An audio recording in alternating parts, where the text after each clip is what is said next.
Welcome back to another episode of the Tease podcast. And Merry Christmas to those of you who celebrate. Today, because this episode is coming out on Christmas Day, we've decided to do something a little bit different and a little bit special.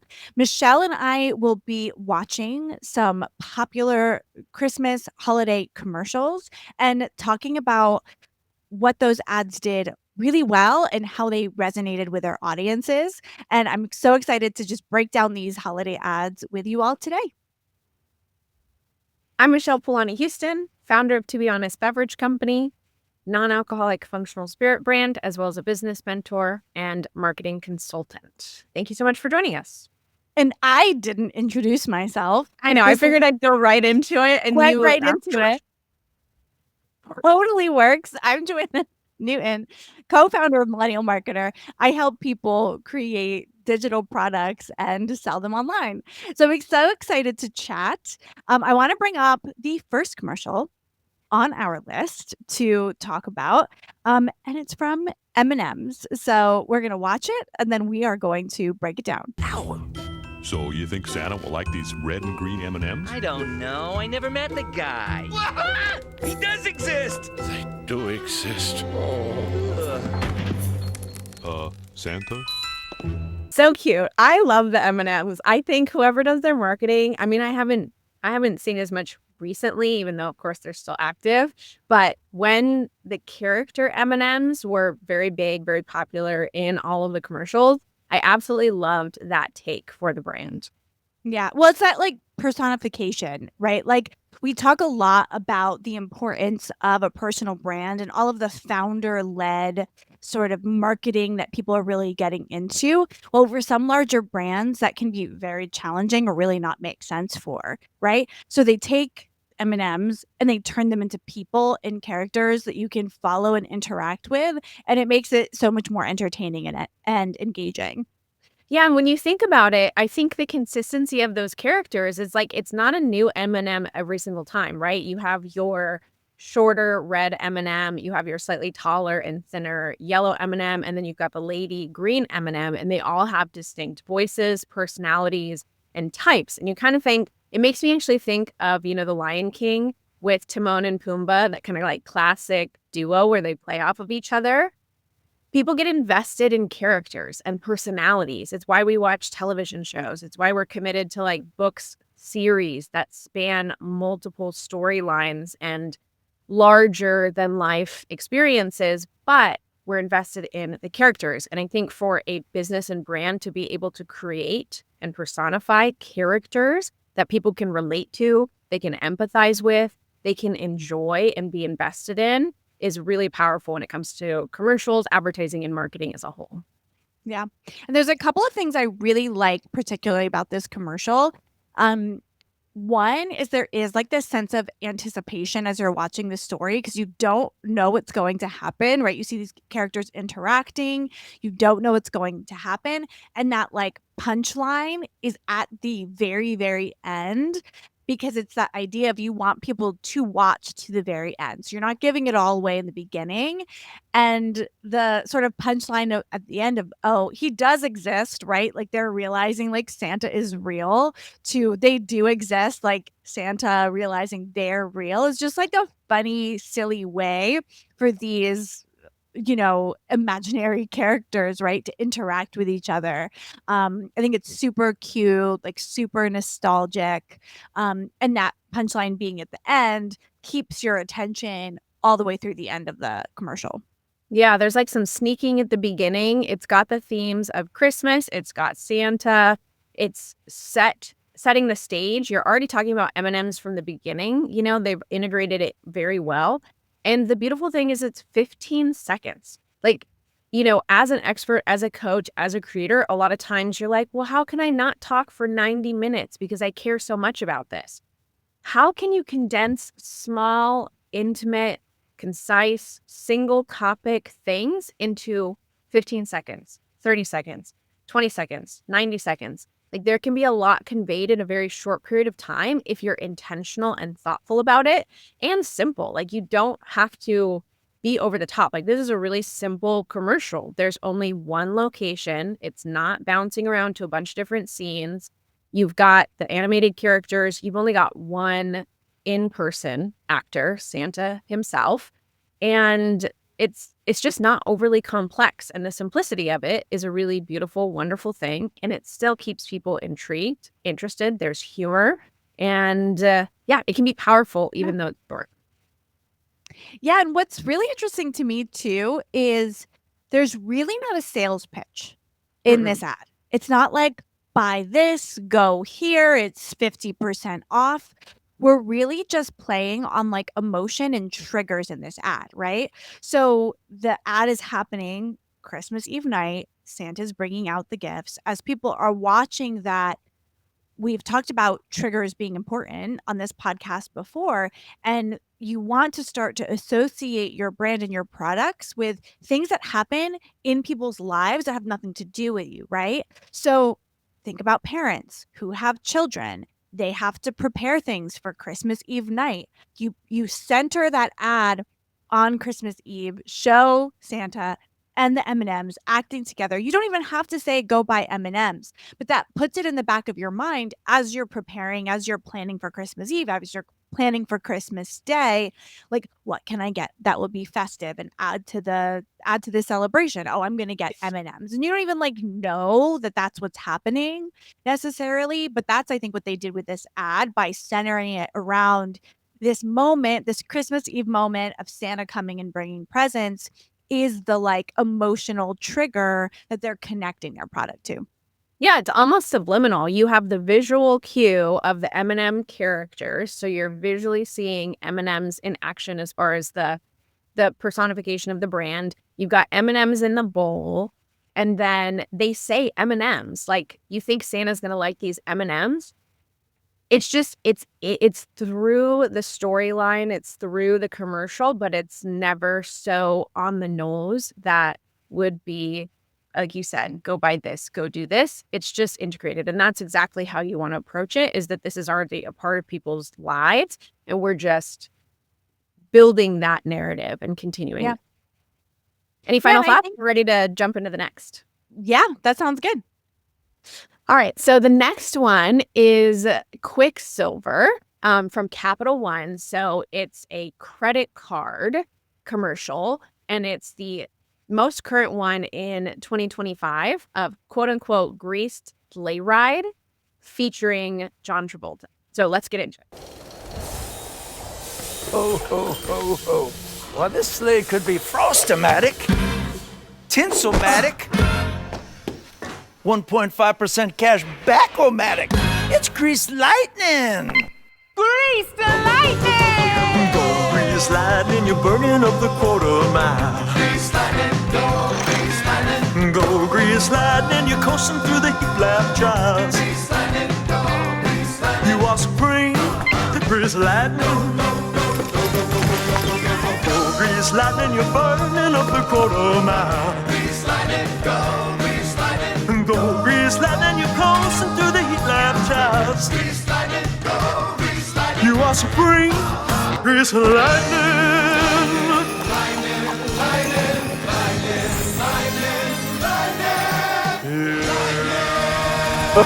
Oh, what's in your wallet? Okay.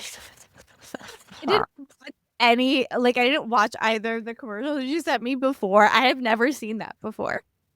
Your real live reacts. I love it. I'm so surprised you haven't seen it before. You know, I don't watch any regular TV. So like I don't really get ads because everything I watch is like I stream everything. So I don't typically see current ads. You know, I think I saw this for the first time when I was watching the Thanksgiving. I was at a friend's house for Thanksgiving and they had the game on. And so I'm pretty sure this ad came up at that time. And in my mind, it like, oh my gosh, sure, let's talk about it.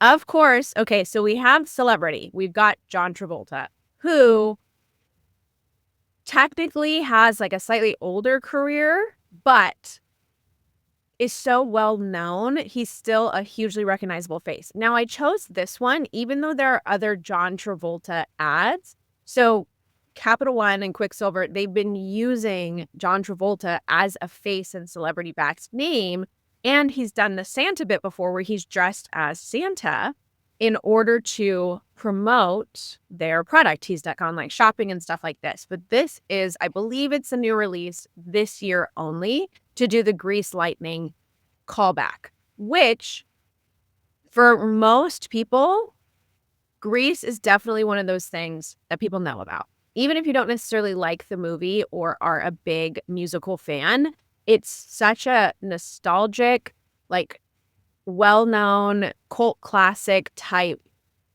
video movie that people are going to recognize it. They're going to have an emotional response to it. And there's a reason that that did so incredibly well. The sound, the dancing, everything a part of it is very appealing to a lot of audiences. Yeah, and when you take something that is familiar to people and to a large group of people, but you do a twist on it, it gets like natural attention. Because even though these are ads and you're not like scrolling on a phone, a lot of people have option to skip ads these days. Like there still is that idea of you need an instant hook and an instant connection between short form content and like, professional advertising. And what this does is when there's something familiar, people automatically connect to it more quickly. So they know Grace Lightning, they know that, they know John Travolta, and then they go, "Oh, this is like a funny take on this. So I'm going to watch the whole thing." I actually saw it was like a local theater company made a TikTok video that used the Cat's Eye song Gnarly, and they changed the words to be about a Christmas carol, because they're putting on a Christmas carol. And it went fairly viral because they're using this song that's familiar to especially, like, younger generations, Gnarly, and telling the story of, like, the Christmas carol and changing the words. You get this, like, instant connection. Why am I watching a TikTok from a local theater that's nowhere near me? Because they did something so interesting. So when you take something like that and repurpose it and create something new from it, you get basically instant attention. Yeah. And you notice how dramatically different like these two ads were. The first one we talked about, 15 seconds, super short, super concise. One location, one human person that you don't recognize, two animated characters. And then in this one, you've got a whole host of elves that are dancing throughout the scene. You've got John Travolta, who is a big name celebrity, quite costly in order to procure. It's about a full minute. It's, of course you're dealing with, it's not like they're filming at the North Pole, but you've got these different changes in location and visual cues. You've got all the animation that comes along with the sleigh and being in the sky and the reindeer. You've got the actual sled itself, which had to be built and everything going on that. So we're talking like much more complex, many more layers, but incredibly entertaining. So if you are going to capture people's attention, hold people's attention, and get them to buy into what you're doing, this is a very entertaining commercial that people want to watch. Yeah. I also really liked, there's a couple other things I really liked about the ad. One, if you're very familiar with Grease, when you watched it, you'll notice that they did a lot of things that happen in that number, but just differently, like using different items and things like that, which is really cute. There's a lot of attention to detail there. The other thing, I have a love-hate relationship with this choice. The like tapping with like the click, like ding, ding, ding. Credit card companies inventing tapping and that like sound that happens when you spend money was like maybe the most brilliant thing anyone ever created, because you get that like gamification, like dopamine feel when you pay. It's even worse in Apple Pay. Like there's something so satisfying about pulling out your phone and double clicking and being like, and like you feel like, oh yeah. Like, you know what I mean? But, like, that satisfaction you feel from spending money, which is, like, can be problematic, but they put that in there, right? Because there's, like, that, oh, look how like, oh, I'm tapping my card and it's ding and it's like dopamine and all of that. That was like layered in there, right? So now when you go spend money with your Quicksilver card, you're like grease lightning, right? Like there's all of that going on that like increases people wanting to, when they need to go get a card, buy that card or Yeah, pick and that. it is happy. You're associating something very jovial, happy. It's easy. You can you actively see him. If you're listening, you didn't see you didn't see it. If you're on YouTube, obviously different story. But you can actually see him tapping the card and using it in such an easy, accessible way while he's moving through the song and dance. They also have the very clear logo at the end where he turns to the camera and says, "What's in your wallet?" while he's in the sleigh in the sky. And that is continuity of the brand. It's consistency. It's, placing it as well, giving it a context. So you've just had this very entertaining song and dance musical, harkening back to the original Grease Lightning and nostalgia.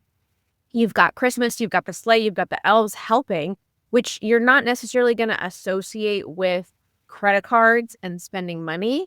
And so to be able to pull that in at the end and place it and say, we're still a credit card company, like this still belongs in your wallet. This is what we're here for. Like, pay attention to this. That consistency is really important when it comes to brand marketing and messaging, to hearken those words that you use, whether you have like a tagline or a slogan, or you always sign off with something, or you ask a particular question in a certain way. We often think that we need to create new all the time, but using those things that people are going to pay attention to, that are going to remind them who you are and what you do, is very important. Yeah. And something I think, a couple of things actually from both of these that I'm learning from my own marketing as we watch these is neither of the commercials we've watched so far were super features heavy, right? They didn't like really, really hit on everything that it has. Now the second one we watched, the Quicksilver, there were like signs in the background that had some of the features, like it was like 1.5% APR and like different things that you might need to know, but it wasn't in the forefront. It wasn't the main story. Like the entertainment was the main story in that second one, and there was some sprinkled in. None of them also had a really strong call to action. And something that I always try to make sure is like in all my content, and everyone in marketing says like have a really, really strong call to action. There's more of like an implied call to action. It wasn't like, go to this website to go buy this credit card and sign up today, right? Like, but it was like, what's in your wallet? Maybe, Yeah. and then the implication is maybe it should be this, right? The only thing in the M&M's commercial was like, do you think Santa will like these? Right? Like, it's not like the same really strong CTA that I think we do in the digital space or in our social media marketing and things like that. Yeah, and I think there is a distinction here, is we are looking at these as advertising, and we're extracting, key points and lessons that we can apply in our own marketing online and in our content creation. But at the end of the day, from like a digital marketing perspective, it is going to be distinct and different, that we are going to want to have some sort of strong and clear call to action, tell them what we want them to do in order to move along that customer journey. Simply because we're not available in all brand stores. You can't just, we're less accessible. And therefore, as a niche, as an individual, as a personal brand, we've got to be a little bit more specific. And that's okay.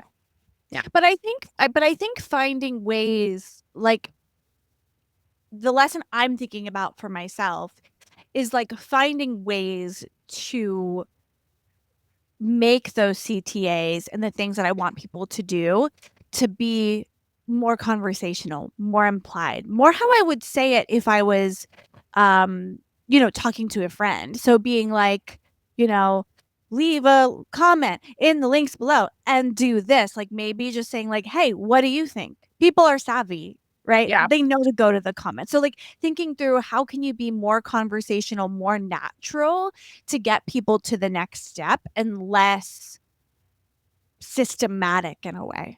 That's right? a really good point. Yeah, I think that we come from an era of people not necessarily understanding the digital space, and post-COVID really because we had to move so much online, now everyone is so much more savvy. And so I think you're right, approaching it more from a conversational perspective and just having it be integrated. Also, in your marketing, you don't want to berate the same thing over and over again. You want there to be different things in your content. And so entertainment and attraction and curiosity and building intrigue can show up in a lot of different ways, without that clear call to action. So Yeah. love Awesome. it. Should we watch the next one? Next one. Do you want to introduce it? Yeah. So this is a pretty classic one. It's old. I'm not sure when it's from, but it aired for a long time, featuring Hershey's Kisses. You can tell when I picked my ads that I was thinking about chocolate. Just the chocolate. Actually, I remember both of these commercials, the ones that you chose, but this one especially. Yeah. So let's check it out.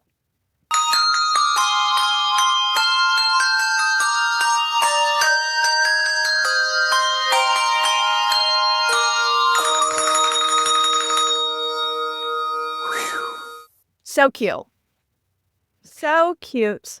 One of the thing that I love about this, there are no words. No words. Just sound. Yep. I love it. And it's like a classic song. And the reason I picked this one, this ad aired so it was repeated. The same ad. Active. So Yeah. That repetition. Huge. That repetition. Yeah. Yep. Repetition, same ad. It also has that same sort of like anticipatory like hook idea, because like that song's like a very familiar song for the holidays, and so you're kind of like waiting for the end because you're waiting for that like resolution of the sound in the song. And then they kind of like did a variation and like rang out the last little like longer than it usually is, so it gives it like a little bit different feel. And then it's just like happy holidays from us.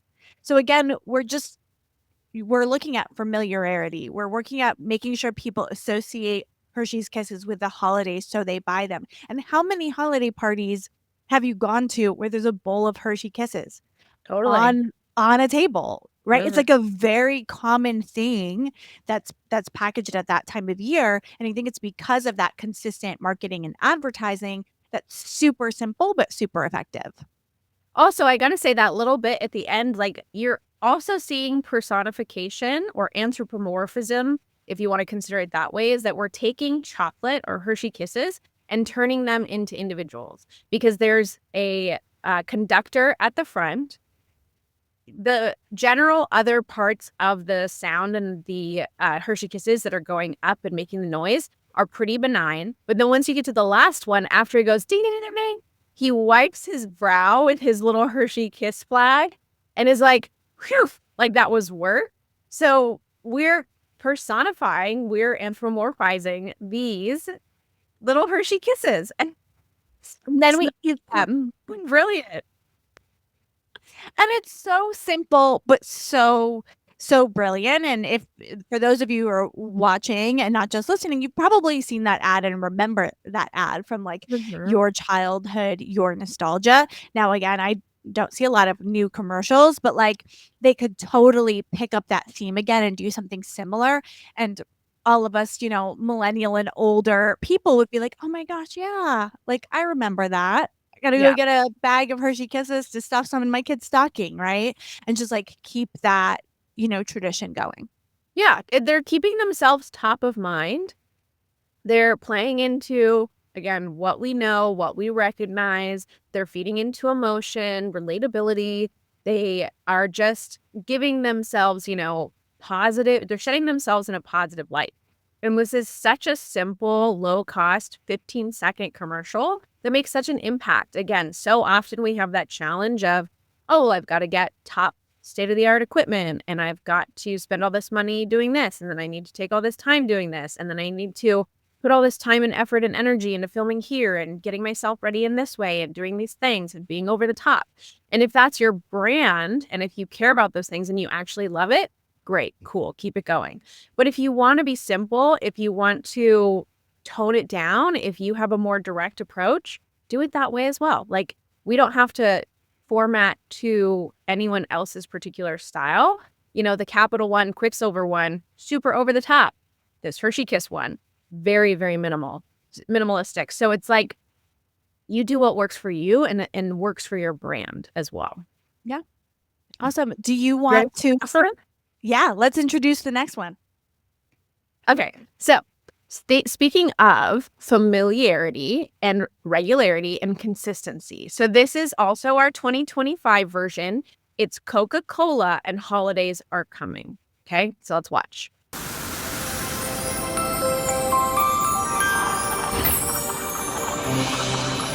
Holidays are coming, holidays are coming, holidays are coming, holidays are coming, holidays are coming, holidays are coming. 'Tis the season, watch out, look around, something's coming to town. Something magic in the night, can you see it shining bright?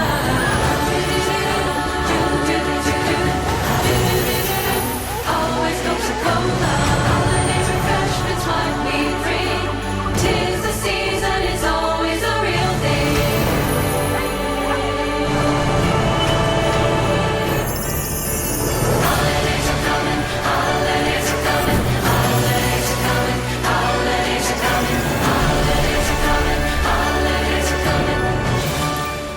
Okay. When I first saw that, I was like, this seems familiar. Why? Why? Because they started that same style of commercial in 1995. We are 30 years down the road, and they still have the giant Coca-Cola trucks that are lit up with the lights on the outside. I'm pretty sure the polar bears have been around since the beginning. They've got the Coke bottle and uncapping that, and they have that same jingle. The holidays are coming. The holidays are coming. 1995. Now, of course, every single year it's a different rendition, a different version. They're changing things. This year, they actually have a ton of animals, which I don't think has been the case in the past. Like, there were squirrels, bunnies, seals, the regular polar bears, lots of different animals, puppies in the window. I thought that was an interesting choice. But every single year they do a similar sound, similar visual, similar verbal. Like, it's consistent. 30 years for this commercial. Yeah, that's wild. And it's because, and actually a lot of these, commercials kind of fit this theme, is they want people associating their brand with the holidays. Because at the holidays, people spend a lot of money. They're out shopping. They're planning parties. They're getting things. Coca-Cola wants people to get their soda for their holiday parties and do that year after year. So that consistency, that familiarity, that's a oddly hard word to say. That is something that is important, right? For those triggers, to have you associate your products with something that happens to us, right? So it's almost not solving a particular problem or anything like that. It's saying it's the holidays, you need this brand. It's the holidays, you need this brand. I don't know if you noticed though, Michelle, I didn't catch the whole word. That was AI generated. Yep. So that's actually the other main thing about this commercial that is rather controversial, is for the past couple of years, they have been focusing on having AI generated commercials, which of course brings up some conflict in the world of advertising as a whole. You are no longer using actors. You're no longer employing locations set up. You're losing a lot of team on a certain side of things. And so you're not employing people, you're working with AI. And of course there are people who are managing that AI, but it's a very different direction for us to go from an advertising perspective. Yeah, to look at that AI. And I think some good choices they made in moving to an AI generated commercial is, I think, risky. And I've been getting a lot of really bad AI ads. But they didn't include any humans. And I think that was like a good move because AI generated cartoon animals is something I think people can like be okay with visually and like get behind because there have been animated um characters in movies. It's something we're very familiar with. Um Even I guess animated people is like another level close. I think when people try to make real humans in ads, I have yet to see that go well, where you're not just, like, immediately like, "Oh," I got an ad the other day from TikTok. It was like a TikTok ad, not someone else's ad on TikTok, but it was TikTok advertising to me on TikTok for the creator studio, and they had a fake AI creator talking about how much money she makes selling things on TikTok Shop. And I'm just like and the voice dubbing was poorly executed, but also like, well, obviously this is AI, so why would I as a creator think I can make money on TikTok Shop if this isn't even a real person?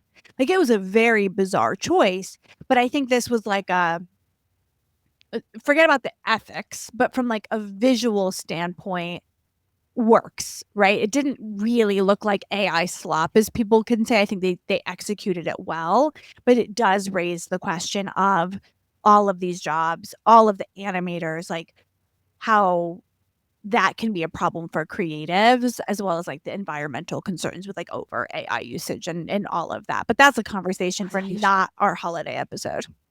Yes, yeah, that starts to go down the rabbit hole. I will just say that there is conflict and people are Yeah. questioning whether the direction of advertising marketing, and if you think about it, cinema and film as a whole, I see people joke on social media about I found this one guy who was like, going to the movies in 2020 something or 2050, 2100, or let's just say very far in the future at some point.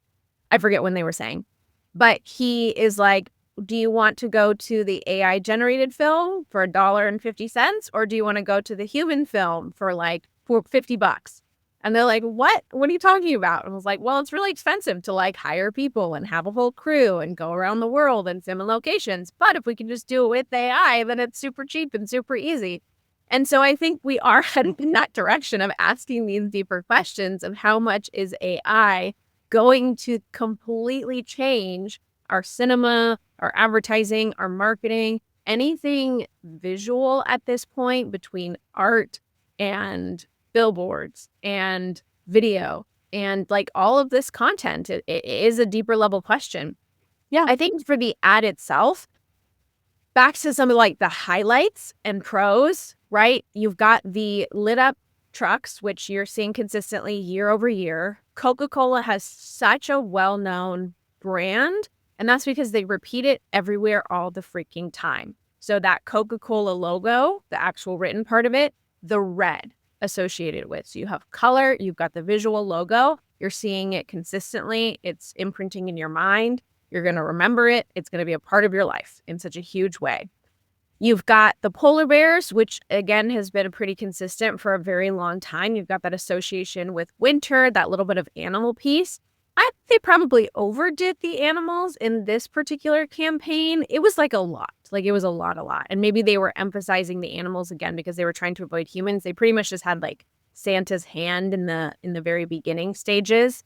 And maybe that was part of like the AI change and shift.